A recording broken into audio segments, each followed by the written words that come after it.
ঝালকাঠির রাজাপুর থানা ১৯৭১ সালের ২৩ নভেম্বর হানাদার মুক্ত হয়। ওই দিনের যুদ্ধে শহীদ হয়েছিলেন আব্দুর রাজ্জাক ও হোসেন আলী নামের স্থানীয় ২ মুক্তিযোদ্ধা। এছাড়াও সম্মুখ যুদ্ধে আহত হয়েছিলেন কমপক্ষে ২০ জন মুক্তিযোদ্ধা। মুক্তিযোদ্ধাদের অসীম সাহসিকতার ফলে এ অঞ্চলের মধ্যে সর্বপ্রথম শত্রুমুক্ত হয়েছিল রাজাপুর। প্রতি বছর এই দিনটি যথাযোগ্য মর্যাদায় পালন করছে রাজাপুর প্রেস ক্লাব। রাজাপুর হানাদার মুক্ত দিবস উপলক্ষে রাজাপুর প্রেস ক্লাব এবছর যথাযোগ্য মর্যাদায় ২৩ নভেম্বর বৃহস্পতিবার রাজাপুর মডেল পাইলট উচ্চ বিদ্যালয়ের মাঠের প্রাঙ্গণে গল্পে গল্পে শিক্ষার্থীদের মাঝে মুক্তিযুদ্ধ শীর্ষক শিরোনামে এক অনুষ্ঠানের আয়োজন করে।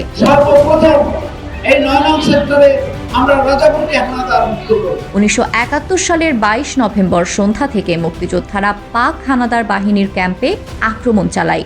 শুরু হয় গুলি পাল্টা গুলি। পাকিস্তানি হানাদার বাহিনীদের সঙ্গে বীর মুক্তিযোদ্ধারা রাত ভোর যুদ্ধের পর হানাদার বাহিনী মুক্তিযোদ্ধাদের কাছে ২৩ নভেম্বর সকালের দিকে আত্মসমর্পণ করতে বাধ্য হয়। এতে বরিশাল বিভাগের ৯ নম্বর সেক্টরের মধ্যে ঝালকাঠির রাজাপুর থানা সর্বপ্রথম পাকিস্তানি হানাদার মুক্ত হয়।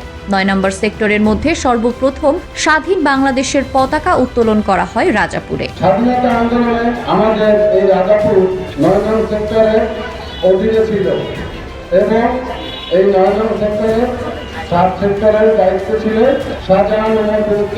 রাজাপুর প্রেস ক্লাবের সাবেক সভাপতি মনিরুজ্জামান খানের সভাপতিত্বে প্রধান অতিথি হিসেবে উপস্থিত ছিলেন মুক্তিযোদ্ধা মোহাম্মদ শাহ আলম নান্নু। তার বক্তব্যে শিক্ষার্থীদের মাঝে রাজাপুর পাক হানাদার মুক্ত হওয়ার বিভিন্ন ঘটনা তুলে ধরেন। এ সময় উপস্থিত ছিলেন রাজাপুর মডেল পাইলট উচ্চ বিদ্যালয়ের সিনিয়র শিক্ষক ফারুক সিদ্দিকী, রাজাপুর প্রেস ক্লাবের বর্তমান সভাপতি মোহাম্মদ এনামুল হোসেন খান, সিনিয়র সহ সভাপতি মোহাম্মদ খলিলুর রহমান, যুগ্ম সাধারণ সম্পাদক গোপাল কর্মকার, কোষাধ্যক্ষ মতিউর রহমান মামুন, কার্যনির্বাহী সদস্য কামরুল হাসান রানা সহ ইন্ডিপেন্ডেন্ট টেলিভিশনের সাবেক জেলা প্রতিনিধি মোহাম্মদ কাউসার হোসেন, রাজাপুর প্রেস ক্লাবের সকল সাংবাদিকবৃন্দ, বিদ্যালয়ের শিক্ষক, কর্মকর্তা ও কর্মচারীগণ।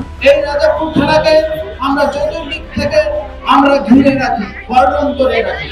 আমরা বারবার অ্যাম্বুশ করতাম, আমরা এখানে আসতাম, কার কি অবস্থা আছে এগুলো দেখার জন্য আমরা গোয়েন্দা পাঠিয়ে আমরা খবর নিতাম। আজকে আমরা যে স্কুলে যেখানে দাঁড়িয়ে আছি, এই স্কুলটা দোতলা ছিল।